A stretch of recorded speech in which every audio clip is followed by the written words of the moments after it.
Lilith é isso, o primeiro passo, o útero não domesticado, o espírito que se recusa a ser moldado antes de ser reconhecido. Já Madalena é a coagulação, a rosa rubra, o elixir final. Jung, em Mysterium Conium Conditionis, chama isso de união alquímica dos opostos. O casamento entre o Sol e a Lua, Rei e Rainha, sombra e luz, Lilith e Madalena. O que foi separado no início precisa ser reencontrar no fim. Essas ordens, elas não apenas sabiam da existência dessas figuras, elas sabiam também o perigo que esse saber representava. Porque um ser humano que reconhece a sua totalidade não se curva, não precisa de mediadores, não teme a queda, não adora de fora aquilo que já pulsa dentro. É por isso que Helena Blavatsky, fundadora da Sociedade Teosófica, dizia que Lilith e Madalena são manifestações da deusa Trina, três faces de uma mesma essência: a Virgem que inicia, a Mãe que sustenta e a Anciã que liberta. Todas elas foram reduzidas, desfiguradas ou silenciadas pelas estruturas patriarcais. Não porque fossem perigosas em si, mas porque traziam algo que o controle institucional não suporta: a autonomia espiritual. Há quem diga, alguns escritores, alguns autores aprofundam essa visão ao afirmar que Madalena não foi apenas uma companheira de Cristo, mas sua contraparte espiritual, a encarnação da Shekinah, a presença divina feminina. A própria Cabala fala de Lilith, esconde Lilith como um outro lado que só existe porque ainda não foi tocado pela luz. Ambas são faces da mesma sabedoria, caída e restaurada.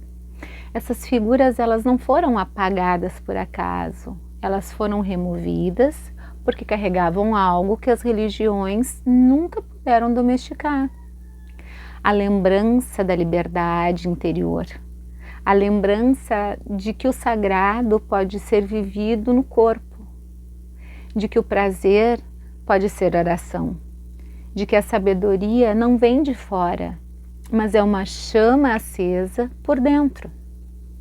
Lilith guarda o tempo do instinto livre, Madalena o do amor lúcido. Ambas não competem entre si, se reconhecem, se curam e esperam silenciosamente que nós façamos o mesmo dentro de nós. E se essas ordens secretas preservaram algo que a gente também sente, mesmo sem conseguir nomear, existem momentos em que a verdade não se impõe com um estrondo, mas sussurra entre palavras escondidas, entre linhas que escaparam da censura, entre os fragmentos de manuscritos que não foram completamente destruídos. É assim que o Evangelho de Filipe chega até nós, como um eco subterrâneo, uma chama que sobreviveu entre as cinzas de uma história contada pelos vencedores. Encontrado na biblioteca de Nag Hammadi em 1945, esse evangelho, ele não apenas resgata Maria Madalena da caricatura de arrependida, ele a restitui ao seu trono simbólico, o da Sofia encarnada, o da sabedoria encarnada.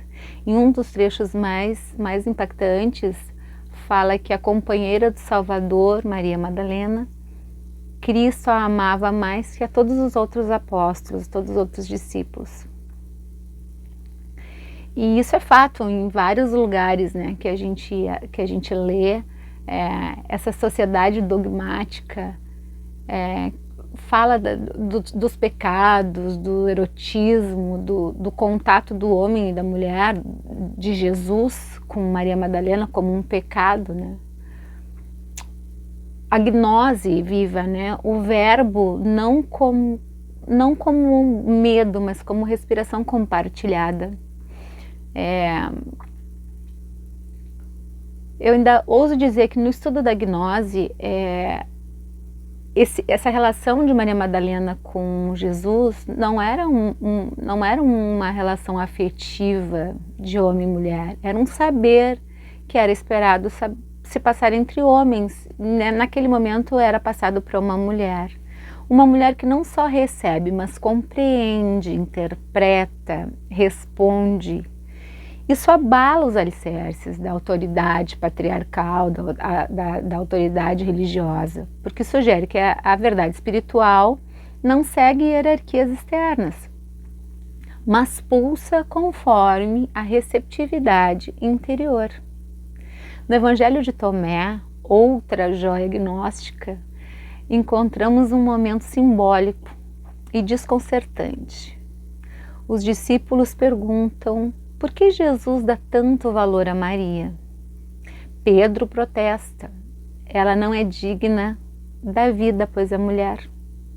E Jesus responde: eu a guiarei para torná-la um homem, para que ela também possa se tornar um espírito vivo, semelhante a vós. A leitura literal, ela empobrece um pouco o significado, né? Aqui, tornar-se homem significa não masculinizar, mas restaurar a totalidade, o yin e o yang, reunir o ânimos e a ânima, né? A psique solar e a lunar, as polaridades feminina e masculina, para centrar a centelha como um tropos, né? Um humano integral. Numa das traduções comentadas do Evangelho de Maria, é falado: ela não é apenas aquela que viu o ressuscitado, ela é aquela que compreendeu o mistério. Para alguns autores, Madalena significa gnose encarnada, visceral, não abstrata. O saber que se vela no corpo de um amor lúcido. É ela quem permanece aos pés de Cristo, quando todos os outros fogem. É ela quem o unge, é ela quem reconhece, é ela quem o nomeia, não com títulos, mas com presença. Carrie King, da Universidade de Harvard, reforça esse resgate no lugar que Madalena jamais foi chamada de prostituta nos evangelhos originais. Essa associação veio séculos depois, em um gesto simbólico de domesticação do sagrado feminino. Era preciso reduzir a Maria Madalena para que ela não fosse modelo, para que a sua luz fosse convertida em penitência e não em revelação. Agora imaginem vocês, Lilith com sua serpente oferece o fruto, símbolo do conhecimento direto. Madalena, com seu frasco de nardo, unge o corpo de Cristo, símbolo da consagração da carne. Ambos os gestos interrompem a narrativa oficial, ambos desafiam as estruturas de dominação masculina, né, da religião, do patriarcado. Ambos são portais, né? Fala da unção, fala dos gestos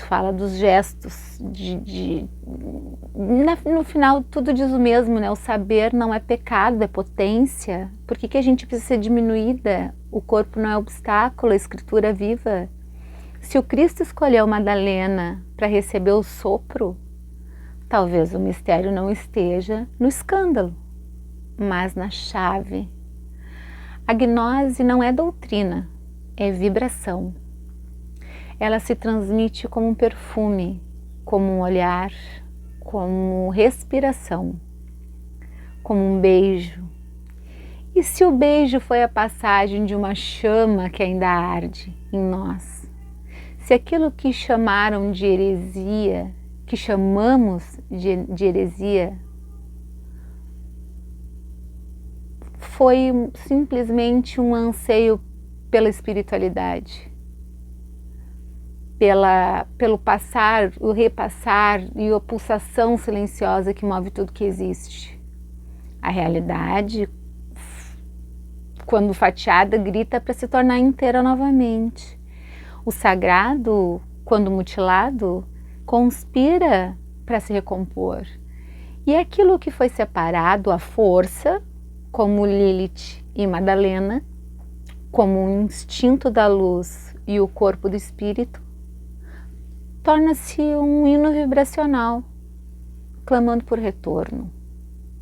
Essa separação não aconteceu apenas nos livros. Ela aconteceu dentro de mim, dentro de ti, dentro de cada mulher. Há uma parte nossa que aprendeu a obedecer, que engoliu o choro, que sorriu quando queria gritar, que segue ainda um caminho seguro, mesmo quando sentiu chamado pelo abismo, que é transformador, né? Essa parte treinada para a gente se adaptar sobrevive à custa de tantas coisas, né? A parte que ousava, que dançava sem permissão, que dizia não com firmeza e sim com desejo. Aquela parte que sabia que existia muito mais do que agradar. Essa ruptura interna não é só pessoal, é coletiva. Ela se reflete na história da humanidade, na forma como o sagrado foi dividido em categorias estanques. O alto contra o baixo, o céu contra a terra, o espírito contra a carne, o masculino contra o feminino. Lilith e Madalena são símbolos daquilo que foi separado com tanta força que até hoje sentimos a dor dessa ausência. Lilith representa o princípio negado, o não que nos foi arrancado, a força que chamaram de rebeldia, o desejo que tentaram calar com culpa. Madalena representa a luz que se tentou controlar, a sabedoria transformada em vergonha, a presença reduzida, a penitência, o amor místico transformado em escândalo moral. Ambas vivem na lacuna de tudo o que não foi permitido ser. E essa lacuna se manifesta como um vazio existencial, um buraco dentro da gente, uma insatisfação constante, uma busca incessante que nos leva a repetir padrões, relações, escolhas que não nos completam. Por isso, essa lei espiritual não é um conceito distante, ela é o mapa da nossa alma. Tudo que foi separado em nós está nesse exato momento tentando se reencontrar, tentando se reunir. E não há nada que precise ser inventado, apenas lembrado. A verdadeira cura espiritual não é escapar do mundo, nem sufocar desejos, nem negar o corpo. É permitir que todas as suas partes voltem a se olhar. É permitir que Lilith e Madalena sentem-se à mesma mesa, que conversem, que não disputem, que se reconheçam como metades de um mesmo círculo sagrado. A fragmentação nunca foi a nossa natureza. Ela foi uma estratégia de controle, um modo de nos fazer acreditar que a gente precisava escolher entre ser forte e ser amável, entre ser livre ou ser aceita, entre se conectar ao divino ou viver os nossos prazeres. Essa escolha era falsa. Ela foi imposta para nos manter divididas, porque uma alma dividida é fácil de ser conduzida. Uma alma inteira, não. E agora eu te pergunto, que parte tua ainda vive separada de ti?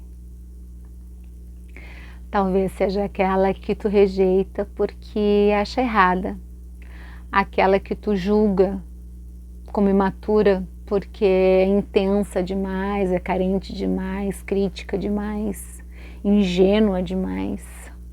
Ou talvez seja aquela que tu protege tanto que mantém ali anestesiada a sensibilidade, a tua intuição, a tua sensualidade, a tua raiva justa, a tua fé desobediente. Mas e se essa parte não for um erro? E se for um fragmento sagrado esperando ser reintegrado? Tudo que foi dividido anseia pela reunificação. Não apenas no mito, mas agora, em nós, no reencontro entre Lilith e Madalena, a sacerdotisa. Dentro da psique humana não é um gesto simbólico. Ele é um processo profundo, complexo e absolutamente necessário, que toca nas raízes da psicologia, da espiritualidade e da própria estrutura da realidade. A verdade é que a fragmentação que mencionamos há pouco tempo não é apenas histórica ou mítica. Ela tem ressonâncias psíquicas, biológicas, emocionais, espirituais, moldando o modo como a gente pensa, como a gente sente, como a gente existe. Carl Jung foi um dos primeiros pensadores modernos a compreender a importância da totalidade, né? Fala da individuação, tem um vídeo meu lá no Instagram que fala sobre isso. Na teoria da individuação, ele fala nesse processo de psicossociabilidade, né? Onde o indivíduo deixa de conviver sob o comando da persona, a máscara da sociedade, e mergulha no inconsciente para reencontrar a sua sombra, seu ânimos, né? Ou a ânima, e assim recuperar a sua completude. Para Jung, para a saúde da alma não está na obediência das convenções sociais ou religiosas, mas na coragem de enfrentar aquilo que foi reprimido, negado ou rejeitado. Lilith, nesse contexto, representa a sombra feminina com excelência. Não no sentido moral, mas no sentido arquetípico. Ela é o que foi excluído da identidade consciente. A voz que foi silenciada, o desejo que foi negado, o impulso vital que foi patologizado. Ela habita os porões da psique e só pode ser transformada quando é vista sem medo. Madalena, por sua vez, é o ânima solar, a dimensão do feminino interior que traz sabedoria, que traz visão espiritual, que traz reconexão com o sagrado. Mas esse feminino só pode surgir em sua plenitude quando a sombra for reconhecida. Toda luz é assim, né? Quando Lilith é escutada, quando a sombra é escutada. Quando a gente legitima e não pune esse processo de reconciliação interna, é o que Jung chama de hieros gamos, né? O casamento sagrado da sombra e da luz, né? No sentido interno, é um matrimônio simbólico entre os opostos, né? O yin e o yang, a sombra e a luz, o instinto e a luz, entre a raiva e a compaixão, entre o caos e a ordem. O casamento entre Lilith e Madalena. Essa ideia também ecoa nos textos gnósticos. No Evangelho de Tomé, Jesus afirma: quando fizerdes dois, um e o externo como o interno, então entrareis no reino. Não se trata de um reino geográfico, mas de um estado de ser. A totalidade é a porta de acesso à verdadeira espiritualidade. Alguns estudos sobre os evangelhos gnósticos apontam que a grande diferença entre o gnosticismo e o cristianismo institucionalizado está na abordagem da divindade.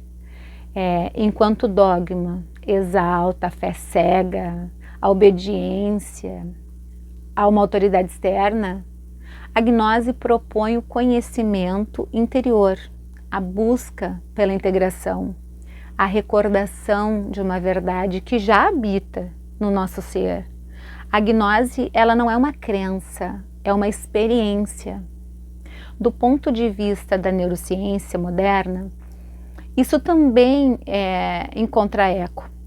Estudos sobre estados alterados de consciência, como os proporcionados por meditação profunda, experiências de quase morte ou práticas espirituais ancestrais, demonstram que o cérebro possui mecanismos de acesso a estados não ordinários de percepção.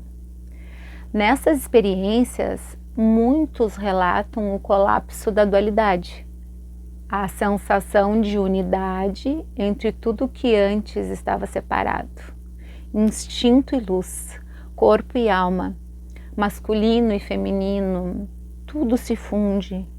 É como se o cérebro, liberto das amarras do ego, reencontrasse as estruturas originais da consciência.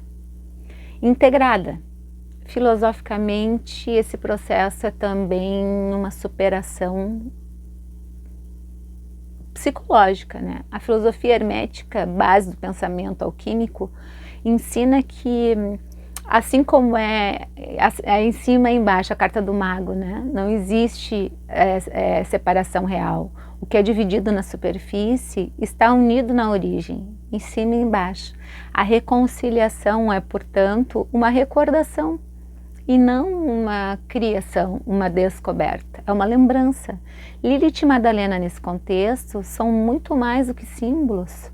São mapas psíquicos, onde uma aponta para as profundezas e a outra para as alturas, né? Assim como é em cima e embaixo. Mas ambas conduzem ao centro, à superfície, o meio termo. E é nesse centro que o ser se torna uno. Não por negar os opostos, mas por estar unido a eles, né? A questão é, tu tá disposta a enfrentar, olhar para dentro e enfrentar o que foi negado? Relembrar o que foi esquecido, nossos registros akáshicos? Porque isso não acontece por acaso, é um rito interno, mas tu precisa estar pronto para essa travessia.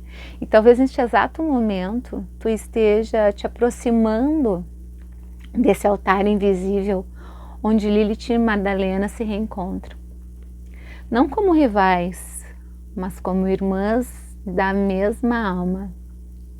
Nós somos ensinadas a temer as mulheres livres, né? Os homens também foram ensinados a temer as mulheres livres. Mas e se essa mulher livre for o próprio templo? Isso é uma chave de leitura, um divisor de águas entre dois modos de viver a espiritualidade, o dogma e a gnose. Duas linguagens que partem do mesmo ponto, o anseio humano por transcendência, mas seguem por caminhos radicalmente distintos. O dogma é o sistema, a estrutura rígida que define o que é certo e o que é errado. Quem pode, quem não pode acessar o sagrado, o que é permitido sentir, o que é permitido desejar, pensar. Ele nasce do medo, medo do caos, medo da dúvida, medo da autonomia. Por isso, o dogma organiza, rotula, normatiza.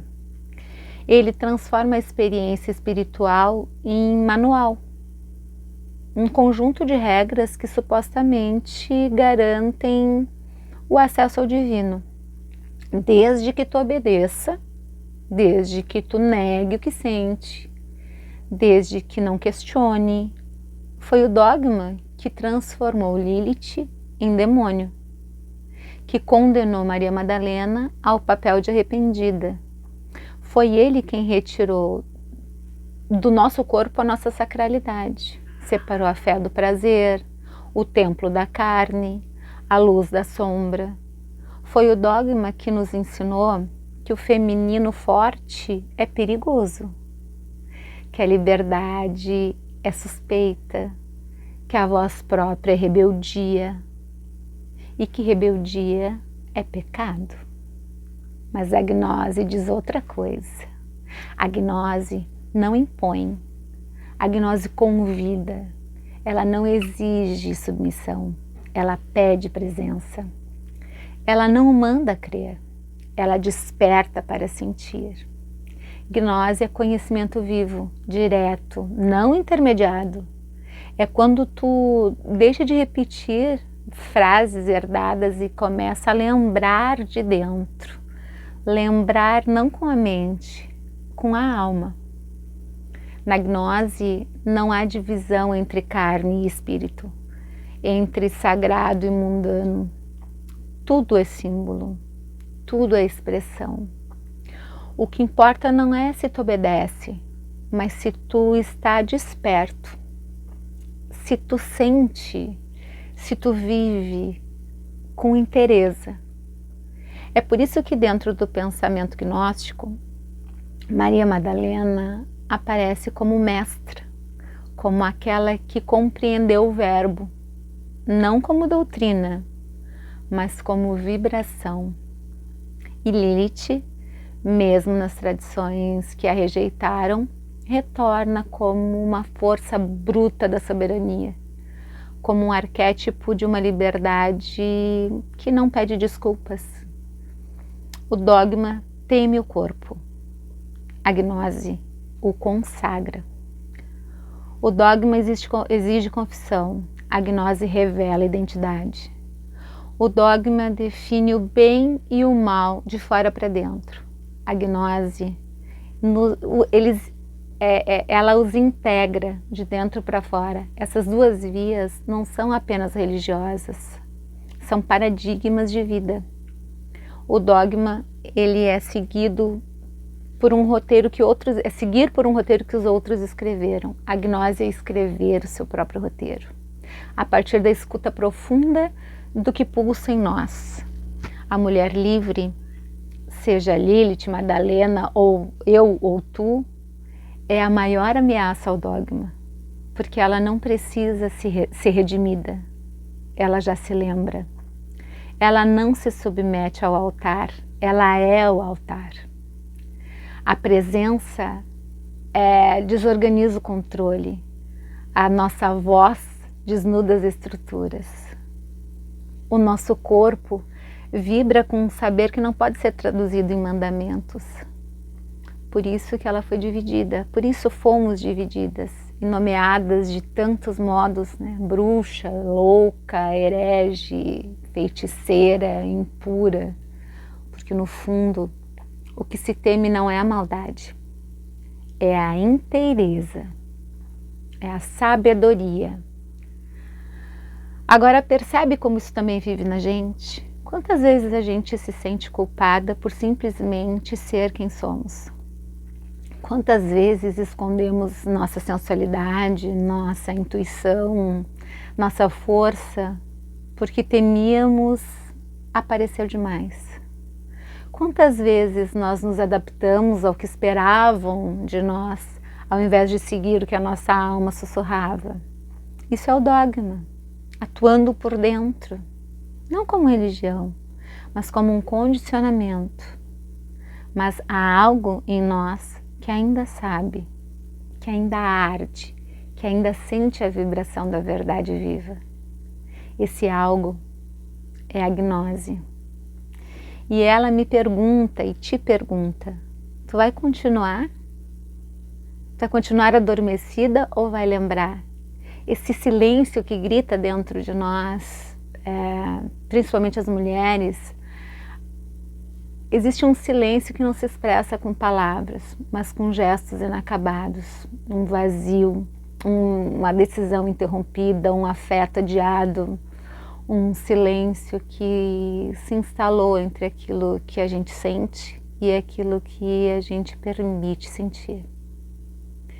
Entre quem nós somos e quem nós aprendemos a parecer ser. Esse silêncio tem um nome: exílio da essência. Quando Lilith foi retirada do Éden, o que se perdeu não foi apenas uma personagem mitológica. Perdeu-se um princípio, a capacidade de dizer não sem culpa, a liberdade de existir sem precisar negociar a nossa verdade, a coragem de ser inteira, mesmo que isso custe a aprovação alheia. Desde então, cada vez que uma mulher se cala diante de uma violência, cada vez que um homem sufoca a sua sensibilidade, por medo de parecer frágil, cada vez que um desejo legítimo é traduzido como vergonha, Lilith é exilada novamente. E quando Maria Madalena foi transformada em prostituta arrependida, o que se apagou não foi apenas a história dela, foi o nosso reconhecimento do amor lúcido, do sagrado encarnado, da sabedoria que se manifesta na intimidade, na presença, no toque. Desde então, toda vez que alguém ama com profundidade, mas não se sente digno, toda vez que o prazer é vivido com culpa, toda vez que a intuição é desacreditada, e a gente vê muito isso no tarô, né? Porque não é racional. Madalena é calada mais uma vez, mas esses arquétipos, eles não morreram, eles apenas mudaram de lugar, saíram dos livros e passaram a viver na psique, no inconsciente de cada um de nós, nos sonhos, nos sintomas. Eles se tornaram códigos vibracionais, memórias celulares, intuições súbitas. Eles vivem no nosso corpo. Eles esperam. A cada crise de identidade, a cada sentimento de inadequação, a cada sensação de que falta algo, mesmo quando tudo parece estar bem, há uma lembrança tentando emergir. Não é a gente errada, é a narrativa que nos deram que está incompleta. É a história que esqueceram de nos contar. É a memória que ainda pulsa. Lilith e Madalena não estão em guerra. Essa ideia de rivalidade é uma versão do medo. O medo do que acontece quando as forças opostas se unem. A totalidade, da completude, né? Quando o instinto encontra a lucidez. Então, como eu falei lá no meu Instagram, no Caminhos de uma Sacerdotisa, de manhã, né, quando eu fiz a tiragem do dia, falei para vocês que eu estava vivendo um momento de ansiedade, de crises de ansiedade. E isso se dá justamente por tudo isso que eu falei até agora. Essa repressão, é esse reprimir do sentir, é esse reprimir do agir, é esse reprimir aquilo que é feio, aquilo que é pecado, aquilo que não é socialmente aceito, aquele grito abafado, aquele cansaço disfarçado de sorriso, aquela olheira maquiada que a gente disfarça, a tristeza, o sorriso disfarçado. É o choro disfarçado de sorriso, é o cansaço disfarçado de sei lá eu o que nos leva a sensações e lugares de depressão, lugares de ansiedade. É quando a gente tem muita coisa reprimida dentro da gente e por mais que a gente considere que isso não está reprimido, por mais que a gente considere que a gente se libertou e que a gente vive uma totalidade, sempre existe lá dentro, no nosso inconsciente, algo que grita abafado, alguma coisa em ti abafada.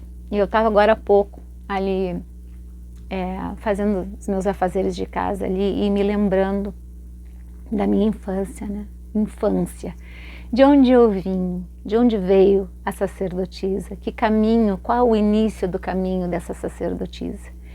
E eu lembrei de algumas passagens da minha infância, assim, que enquanto meu pai ainda vivia conosco, eu venho de uma família disfuncional, né, de pai e mãe, de um pai que abandonou a família, com meus irmãos têm idade aproximada à minha, temos 1 ano, 2 de diferença, e nós vivíamos um conto de fadas, né?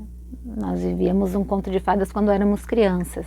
Nós imaginávamos que o nosso pai era um herói, e na verdade não era. E fomos descobrir depois. E aí eu relembrei, em alguns momentos eu relembrei de momentos da minha infância onde eu via, onde eu percebi que aquele pai não era aquele herói, não era aquele homem maravilhoso para minha mãe, né? E a voz foi calada, a memória foi calada. A minha mãe, ela construiu um príncipe e essa imagem que o meu pai também quis passar para nós, de homem perfeito, de pai perfeito, ela se desfez em muitos momentos da minha infância. Mas eu só me dei conta disso muito depois, quando eu cresci. E a minha mãe, até o dia que ela faleceu, ela foi enterrada com a aliança dela de casamento, embora eles tenham se divorciado, se separado quando eu tinha 11 anos e eu tenho 54 e minha mãe faz 4 que faleceu. Então durante 40 anos a minha mãe, mais de 40 anos, a minha mãe permaneceu casada com aquele homem, mas não aquele homem que hoje ainda vive, que eu não, né, não é uma pessoa com quem eu tenha nenhum contato há muito tempo. Ela criou aquela imagem daquele homem e foi por aquele homem que ela foi apaixonada e foi com aquele homem que ela casou e ela permaneceu casada durante a vida inteira. E eu lembro de alguns episódios no parte 2 aqui, esse é nosso primeiro vídeo, né, falando sobre os caminhos da sacerdotisa. Eu lembro que quando eu comentei com a minha mãe sobre algumas lembranças que não eram tão boas assim deste homem, né, que é o meu pai, ela me dizia assim: não, isso não aconteceu, essas lembranças não são verdadeiras, é uma coisa da tua cabeça, não aconteceu. Por quê? Porque ela precisava validar esse homem perfeito, maravilhoso, por quem ela esperou a vida inteira, né? A partir do momento que eu descubro e que ela aceita, e ela admite que esse homem não era tão maravilhoso assim para ela, e nem para nós, ela valida a palavra da criança. E a palavra da criança, 50 anos atrás, a palavra da criança, ela não tinha credibilidade nenhuma. Então aquilo que uma criança lembrava, as coisas ruins ou boas, enfim, eu venho de uma época onde criança não se mete em conversa de adulto, onde a voz da criança não era ouvida, né? Então aquilo que eu me lembro não é validado pela minha mãe, porque ela precisava validar aquele amor que ela sempre sentiu pelo meu pai, e aquela aliança no dedo dela. Então ela precisava negar, abafar a minha voz, a minha lembrança, descredibilizando, e isso não para os outros, entre eu e ela, né? Me descredibilizando para que eu não acreditasse naquilo que eu mesma vi. E isso me trouxe para esse processo de ansiedade, para esse processo de depressão que eu tive algumas vezes, né, ao longo da minha vida adulta, por eu ter desacreditado daquilo que eu vi. Ao longo da minha vida, nos relacionamentos afetivos, muitas vezes eu desacreditei naquilo que eu vi, porque lá no passado eu desacreditei naquilo que eu vi em relação ao meu pai e com a minha mãe, né? E isso nas constelações sistêmicas a gente consegue reverter e consegue entender muito bem, né?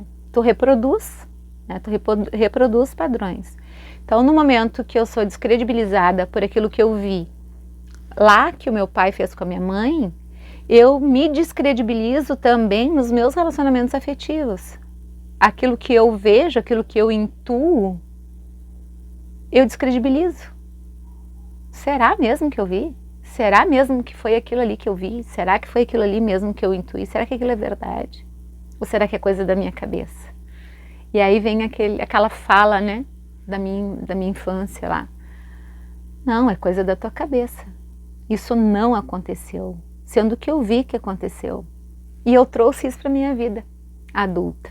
E com muita terapia, e buscando, né, também ser terapeuta, desde muito novinha. Isso é um outro capítulo da minha história.